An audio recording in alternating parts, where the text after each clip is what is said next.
Salom aziz do'stlar, kanalimga xush kelibsiz.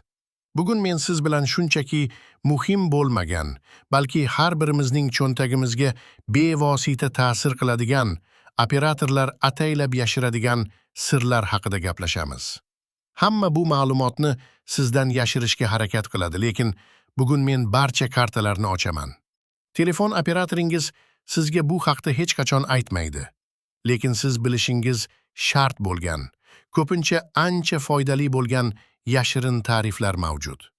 Agar siz har oy telefon hisobingizga ortiqcha pul to'layotganingizni his qilsangiz, bilib qo'ying.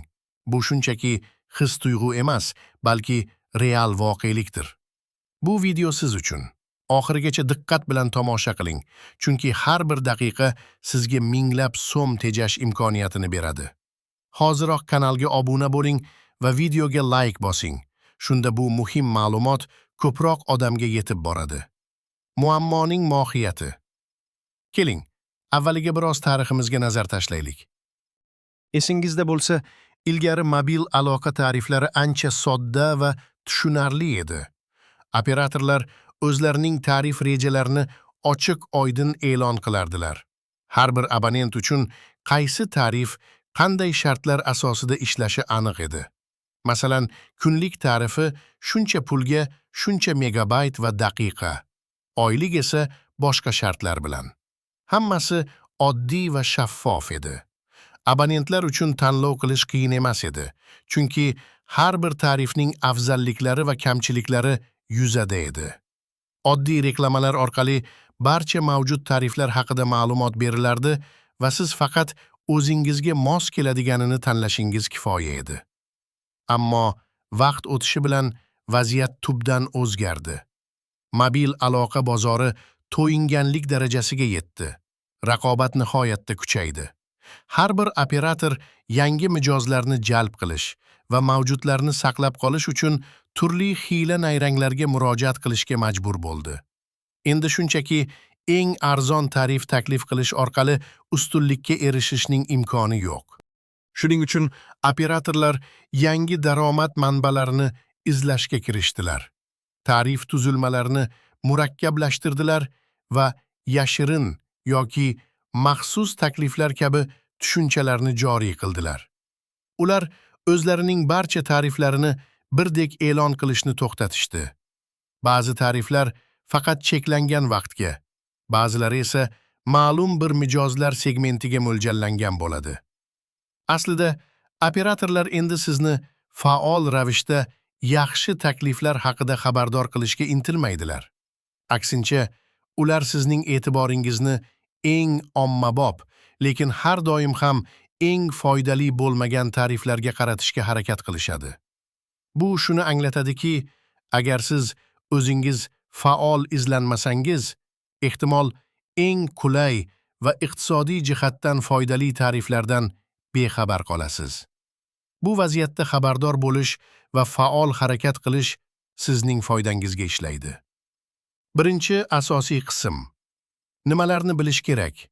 Kim xavotir olishi kerak va kimga kerak emas? Keling, endi nimalarni bilishimiz kerakligini batafsil ko'rib chiqaylik.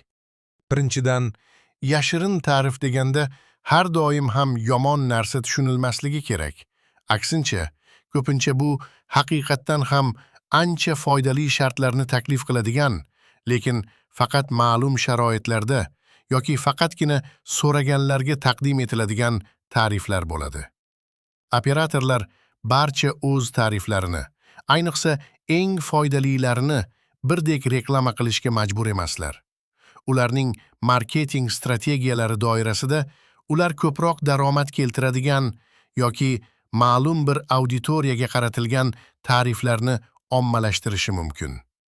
Yashirin tariflar esa ko'pincha mijozlarni saqlab qolish, raqobatchilardan jalb qilish yoki ma'lum bir niche segmentga xizmat ko'rsatish uchun yaratiladi. Kim xavotir olishi kerak? Asosan, o'z telefon rejasini muntazam ravishda tekshirmaydiganlar, eski tariflarda o'tirib qolganlar, juda ko'p internet yoki daqiqadan foydalanadiganlar yoki aniq bir ehtiyojlarga ega bo'lganlar.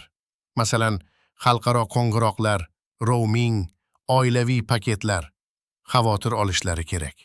Agar siz bir necha yildan buyon bir xil tarifdan foydalanayotgan bo'lsangiz va aloqa xarajatlaringiz doimiy ravishda oshib borayotganini sezsangiz, demak siz potensial ravishda ortiqcha pul to'layapsiz.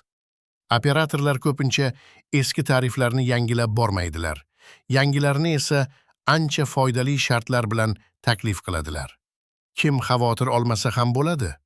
Agar siz doimiy ravishda o'z xarajatlaringizni kuzatib borsangiz, operatoringizning ilovasi orqali tariflarni tahlil qilsangiz, vaqt-vaqti bilan mijozlarga xizmat ko'rsatish markaziga qo'ng'iroq qilib, mavjud yangiliklar bilan qiziqsangiz, ehtimol siz allaqachon eng foydali tariflardan biridasiz. Shuningdek, juda kam qo'ng'iroq qiladigan va internetdan deyarli foydalanmaydigan, eng asosiy, eng sodda tariflarda o'tirgan eng yengil foydalanuvchilar ham kamroq xavotir olishlari mumkin. Chunki ularning ehtiyojlari juda cheklangan bo'ladi. Keling, bir nechta aniq misollarni ko'rib chiqaylik. Birinchi misol. Siz hozir 50 ming so'mga 10 gigabayt internet va 1000 daqiqa qo'ng'iroqni o'z ichiga olgan tarifdan foydalanmoqdasiz. Bu bir necha yil avval juda yaxshi taklif bo'lgan. Biroq, siz bilmagan holda operatoringizda faqatgina o'zimizniki deb hisoblanadigan yoki uydan uyga sotuvchilar orqali taqdim etiladigan maxsus tarif mavjud bo'lishi mumkin. Masalan, u 45 ming so'mga 15 gigabayt internet va cheksiz tarmoq ichidagi daqiqalarni taqdim etadi. Ya'ni, siz har oy 50 ming so'm ortiqcha to'lab, undan kamroq xizmat olayotgan bo'lishingiz mumkin. Bu farq 1 yil ichida 60 ming so'mga yetishi mumkin. Bu esa kam pul emas. Bunday tariflar odatda umumiy reklamalarda ko'rsatilmaydi, balki operatorning veb-saytining eng chuqur sahifalarida yoki qo'ng'iroq markaziga bevosita murojaat qilinganda aytilishi mumkin. Masalan, men o'zim guvoh bo'lganman. Bir mijoz 2 yildan beri eski Comfort Plus tarifida o'tirgan. Uning oyiga 60 ming so'm evaziga atigi 8 gigabayt interneti bor edi. Do'konga borib, o'zining tarifi bo'yicha shikoyat qilganida, sotuvchi unga maxsus taklif nomi bilan 55 ming so'mga 12 gigabayt internet va 2000 daqiqa taqdim etilganini aytdi. Bu tarif na saytda, na reklama bannerlarida mavjud edi. Misol. Ba'zi operatorlar muayyan guruhlar uchun mo'ljallangan tariflarga ega. Masalan, talabalar, nafaqaxo'rlar, o'qituvchilar, yosh oilalar yoki kichik biznes egalari uchun maxsus tariflar mavjud bo'lishi mumkin. Bu tariflar odatda standart tariflardan ancha arzon bo'ladi va ko'proq imkoniyatlar, masalan, ta'lim platformalariga cheksiz kirish, tibbiy xizmatlarga chegirmalar, oila a'zolari bilan bepul muloqot taqdim etadi. Biroq, operatorlar ularni ommaviy reklama qilmaydi, chunki ular barcha mijozlarga mo'ljallanmagan. Ular ko'pincha ta'lim muassasalari, kasaba uyushmalari yoki maxsus hamkorlik dasturlari orqali tarqatiladi. Masalan, bir operator talabalarga ID karta taqdim etgan holda, oyiga atigi 30 ming so'mga 20 gigabayt internet va barcha O'zbekiston bo'ylab cheksiz daqiqalarni taklif qilar edi. Bu oddiy mijozlar uchun eng kamida 70 to 80 ming so'm turadigan paket edi. Lekin bu haqda bilish uchun talabalar dekanatdan yoki talabalar kengashidan ma'lumot olishlari kerak edi. Operatorning rasmiy saytida bu haqida faqatgina kichik bir havola mavjud edi xolos. Uchinchi misol. Vaqt cheklangan reklama aksiyalari. Operatorlar vaqti bilan yangi tariflarni yoki qo'shimcha xizmatlarni sinovdan o'tkazish uchun qisqa muddatli, juda jozibador aksiyalar o'tkazadilar.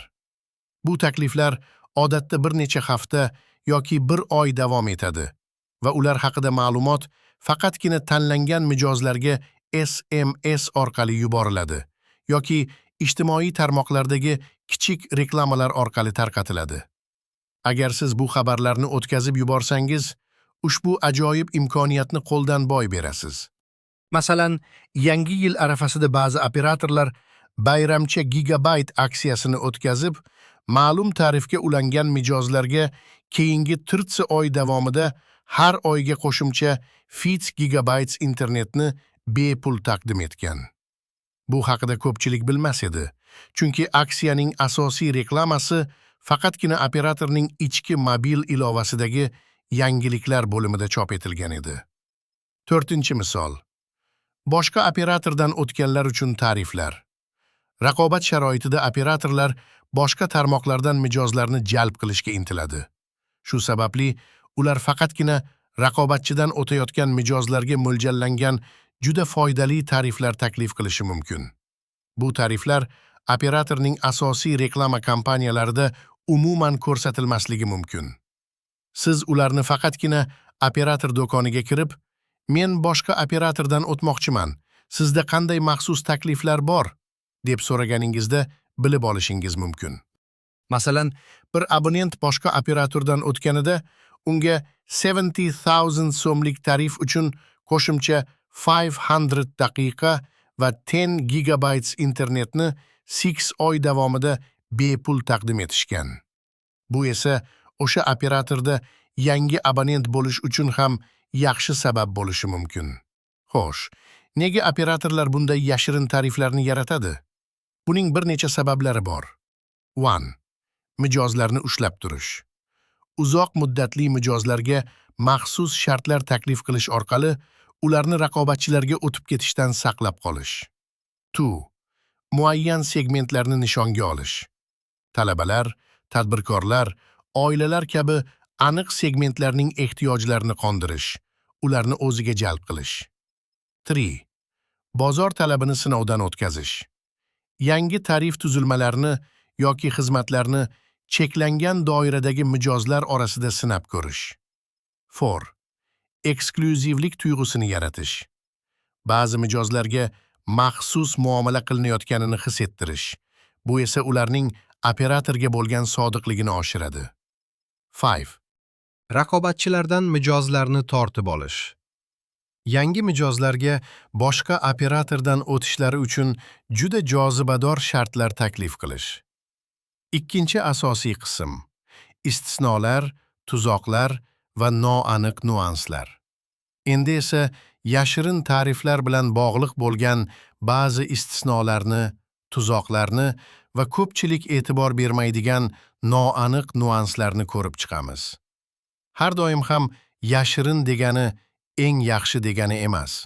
Ba'zida unda kutilmagan jihatlar ham bo'lishi mumkin. Istisnolar.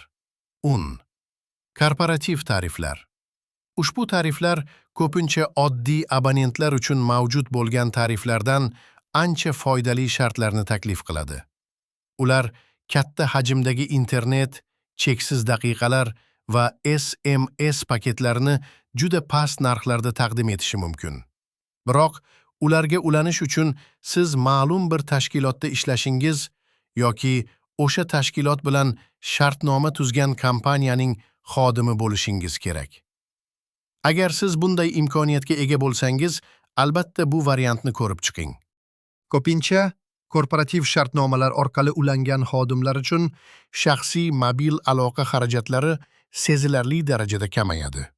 Masalan, bir kompaniya o'z xodimlariga ertalab soat 10 dan kechki 1800 gacha operatorning boshqa korporativ abonentlari bilan cheksiz gaplashish imkoniyatini taqdim etgan.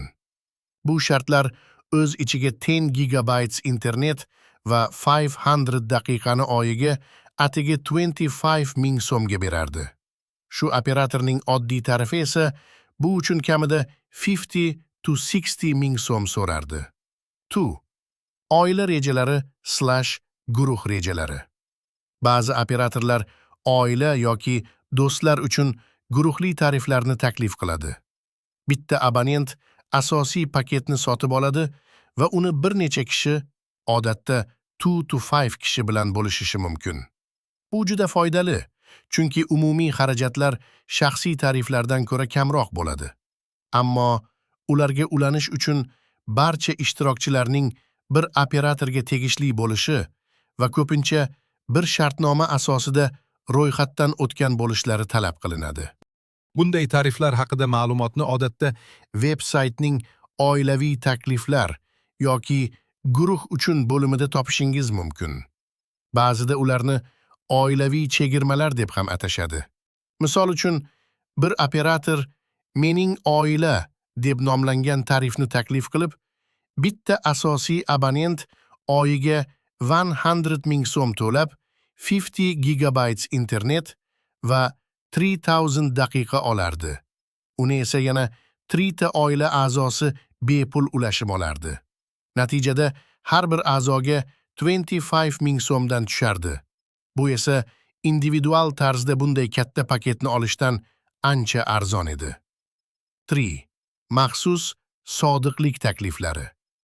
Agar siz uzoq yillardan beri bir operatorning mijozi bo'lsangiz, operator sizni saqlab qolish uchun maxsus shartlar taklif qilishi mumkin. Bu takliflar odatda reklama qilinmaydi va faqat mijoz qo'ng'iroq qilib, o'zining tarifi bo'yicha noroziligini bildirganida yoki boshqa operatorga o'tishini aytganida paydo bo'ladi. Bu holatda operator sizga o'zgarishni istamay, ancha foydali taklif bilan chiqishi mumkin. Ba'zan bu takliflar faqat SMS orqali yuboriladi va cheklangan vaqtga amal qiladi. Tuzoqlar. 1. Yashirin har doim ham yaxshi degani emas. Ba'zi yashirin tariflar juda murakkab shartlarga ega bo'lishi mumkin. Masalan, faqat ma'lum bir vaqt oralig'ida, masalan kechki payt, internetdan cheksiz foydalanish imkoniyati yoki paketning bir qismi faqat ma'lum ilovalar uchun cheksiz bo'lishi mumkin. Yoki taklif faqat ma'lum muddatga, masalan 3 oyga amal qilishi va keyin narxi sezilarli darajada oshishi mumkin. Har doim shartlarni diqqat bilan o'qing. 2. Qo'shimcha xizmatlarning avtomatik yangilanishi. Ba'zida siz tarifga ulanish bilan birga aslida sizga kerak bo'lmagan qimmat qo'shimcha xizmatlarga ham avtomatik obuna bo'lib qolishingiz mumkin.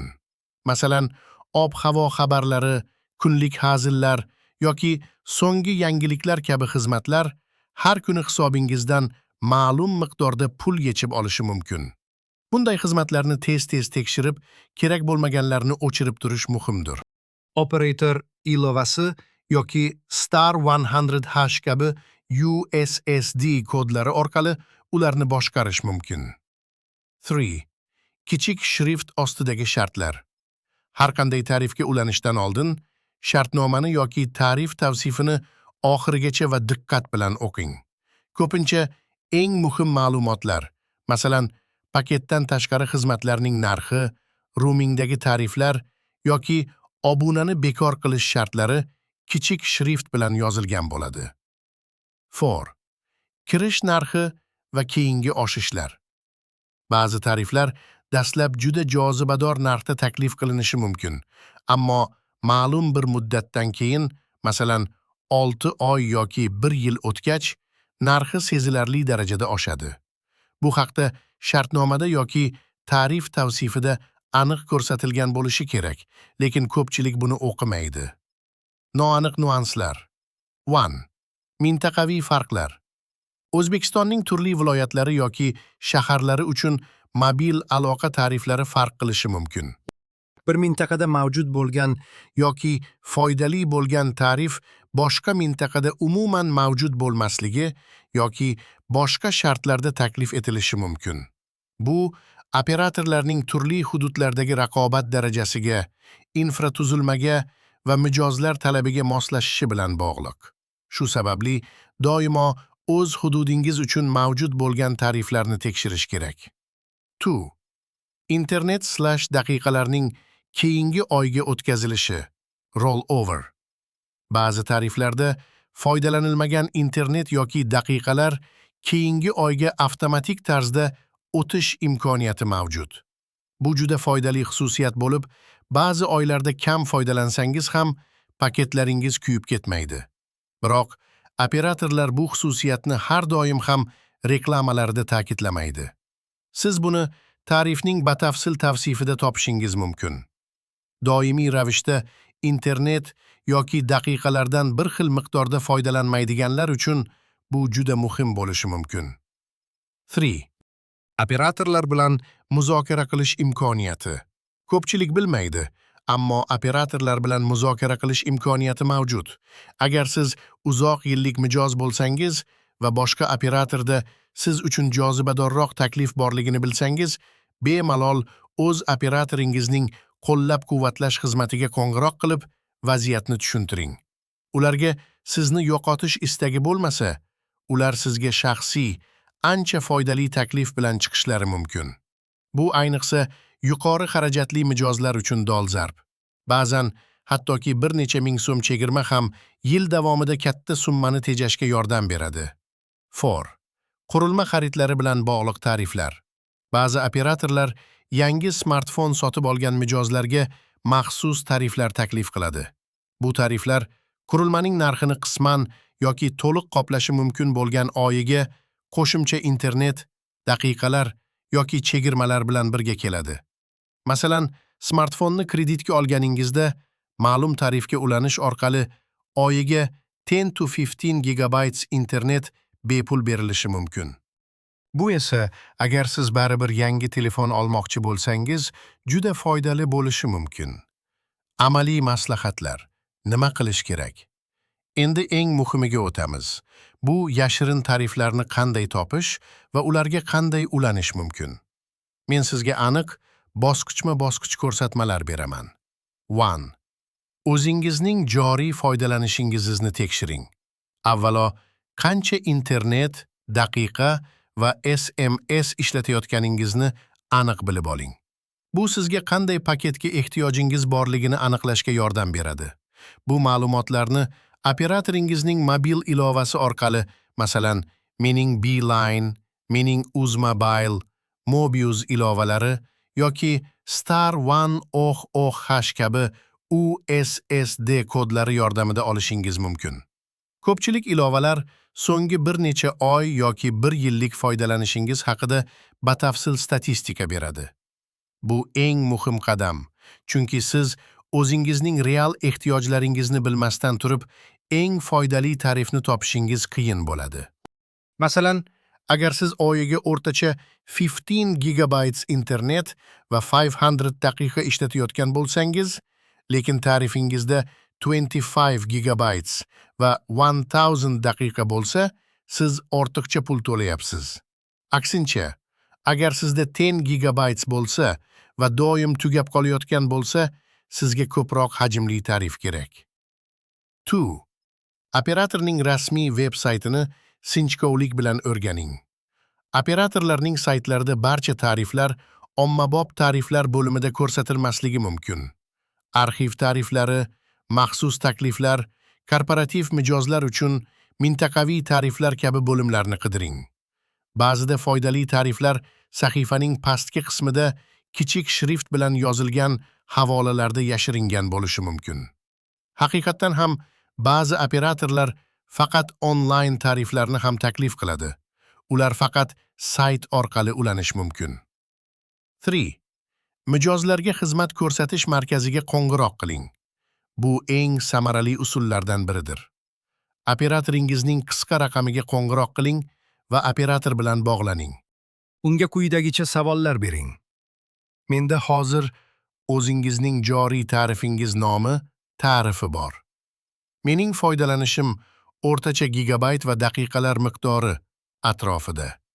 Sizda mening ehtiyojlarimga mos keladigan, lekin ehtimol reklamada e'lon qilinmagan yanada foydali tariflar mavjudmi? Menga o'zgarishlar haqida aytib berishingizni so'rayman. Ehtimol men bilmagan yangi tariflar bormi? Men boshqa operatorga o'tishni ko'rib chiqayapman, chunki ularda jozibadorroq takliflar bor. Sizda meni ushlab qolish uchun maxsus shartlar bormi? Muloqotda qat'iy, ammo xush muomala bo'ling.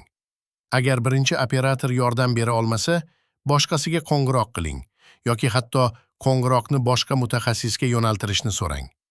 Ba'zan birinchi darajali operatorlar barcha ma'lumotlarga ega bo'lmasligi mumkin. 4. Jismoniy do'konlarga tashrif buyuring. Ba'zida savdo bo'limi xodimlari veb-saytda yoki qo'ng'iroq markazida mavjud bo'lmagan ichki aksiyalar va tariflar haqida ma'lumotga ega bo'lishi mumkin.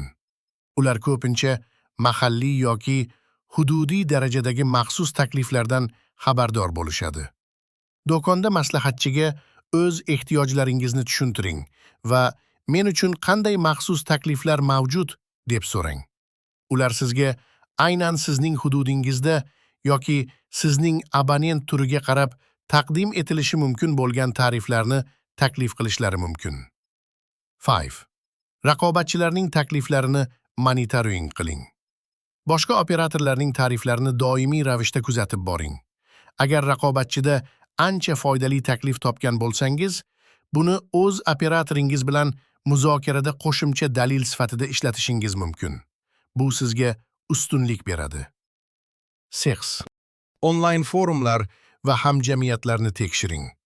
Ba'zan mobil aloqa mavzusiga bag'ishlangan Telegram kanallari, ijtimoiy tarmoqlardagi guruhlar yoki forumlarda boshqa foydalanuvchilar o'zlari topgan yashirin tariflar haqida ma'lumotlar bilan bo'lishishadi. Bu siz uchun qimmatli ma'lumot manbai bo'lishi mumkin. 7. Tarifga ulanishdan oldin shartnomani sinchkovlik bilan o'qing. Yangi tarifga o'tishdan oldin uning to'liq shartlarini, shu jumladan kichik shrift bilan yozilgan barcha bandlarni diqqat bilan o'qing. Ayniqsa, qo'shimcha xizmatlar, obunani bekor qilish shartlari va tarifning muddati, agar u vaqtinchalik bo'lsa, kabi jihatlarga e'tibor bering. Nimalarga rozi bo'layotganingizni aniq bilishingiz kerak. Kerak bo'lsa, shartnomani o'zingiz bilan olib ketib, uyda bemalol o'qib chiqishni so'rang. Qanday hujjatlar kerak bo'ladi? Odatda, tarifni o'zgartirish yoki yangi tarifga ulanish uchun sizning pasportingiz va aloqa shartnomangizning raqami talab qilinadi. Ba'zi maxsus tariflar uchun, masalan, talabalar uchun qo'shimcha hujjatlar, talabalik guvohnomasi talab qilinishi mumkin. Ishonchli bo'lish uchun do'konga borganingizda pasportingizni o'zingiz bilan olib boring. Xulosa. Aziz do'stlar, bugun men sizga operatorlar yashirgan eng muhim sirlardan birini ochib berdim. Esda tuting, mobil aloqa operatorlari sizga eng foydali tarifni o'zlari taklif qilmaydilar. Ular ko'proq foyda keltiradigan standart takliflarni ilgari surishadi. Shuning uchun faol bo'ling, o'zingiz qidiring va so'rang. Sizning cho'ntagingizdagi pullar sizning qo'lingizda. Yuqorida aytilgan maslahatlarga amal qilsangiz, siz har oyda sezilarli darajada mablag' tejashingiz mumkin. Bu ma'lumot siz uchun foydali bo'ldi degan umiddaman. O'zingizning tajribalaringiz, operatorlarning qanday yashirin tariflarni topganingiz yoki qanday muammolarga duch kelganingiz haqida izohlarda yozib qoldiring. Bu boshqa foydalanuvchilar uchun ham juda qimmatli ma'lumot bo'ladi. Videoga like bosing va kanalimga obuna bo'lishni unutmang. Keyingi videolarda ko'rishguncha